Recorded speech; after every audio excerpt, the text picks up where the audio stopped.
शीर्षक है लीला स्मृति।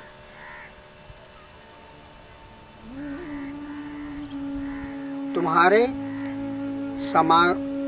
समागम की सुखदायिनी ध्वनि जब मेरे कानों में पड़ी, रोम रोम में लोक उपनिषद का तेज तुम्हारी माधवता में जागृत हो गया मेरे दोस्त। तुम्हारे समागम की सुखदायिनी ध्वनि जब मेरे कानों में पड़ी, सारे रोम रोम में लोक उपनिषद का तेज तुम्हारी माधवता में जागृत हो गया मेरे दोस्त। असंख्य लोक का संचरण हो गया और सब में तुम्हारा ही श्याम रस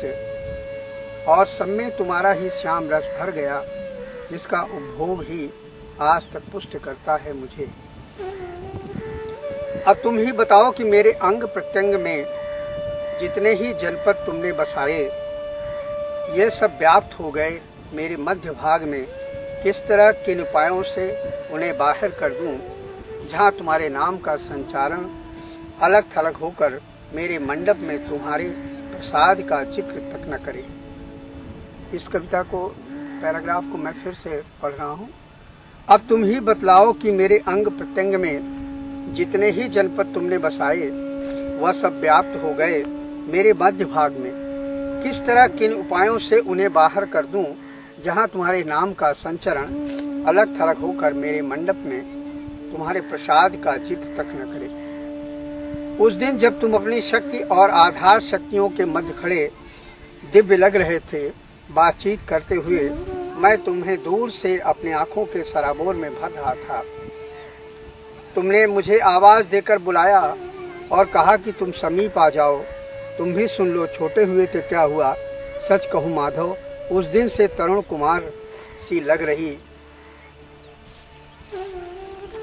तुम्हारी माधवता छा गई मेरे मन पर। जो आज दिन है कि तुम प्रातःकाल उगते सूर्य की कांति धारण करते हुए तेजोमय प्रभामंडल की तरह मुझ में, मेरे सनातन व्योम में आनंद बस गए हो। उस दिन से तुम्हारी शोभा वृद्धि और तुम्हारे मुखमंडल की चंद्रावलियां मेरे ही वातायन की शोभा धारण कर बात बात में मनोहर हास्य की छटा परिजात फूलों की तरह खिल खिलकर वातावरण को सुगंध से भरकर ऐसी अवस्था उत्पन्न कर रही है कि जैसे शरीर से यौवन प्रारंभ हो रहा है। इसको मैं फिर से पढ़ रहा हूँ। उस दिन से तुम्हारी शोभा वृद्धि और तुम्हारे मुखमंडल की चंद्रावलियां मेरे ही वातायन की शोभा धारण कर बात बात में मनोहर हास्य की छटा पारिजात फूलों की तरह खिल खिलकर वातावरण को सुगंध से भरकर ऐसी अवस्था उत्पन्न कर रही है कि जैसे शरीर से यौवन अब प्रारंभ हो रहा है। तुम पुष्पों के श्रृंगार को समझ नहीं पाए। एक टक तुम्हें देखने का जो सुख कई दिनों के बाद मिला, उसका अर्थ समझना भी यूं कठिन है कि उद्भाषित माधवता का चंदन चर्चित पद कमल रमण करते हैं मुझ में। तुम्हें प्रकृति की सारी प्रविष्टियां हैं, तुम में प्रकृति की सारी प्रविष्टियां हैं। तुम तो प्रकृति से परे पुरुष कहलाते हो, एक एक गुण से भरे असंख्य आकाश के प्रधानक हो।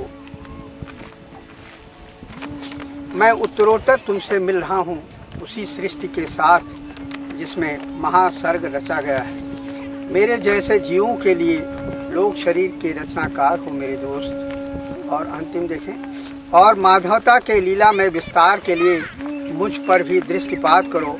मुझ में जो हो गया है उस संसार को समृद्धि दो, और मैं तुम्हें विश्वास दिलाता हूँ कि तुम्हारी ही इच्छा के अनुरूप तुम्हारी ही लीला स्मृति में रमण करूंगा।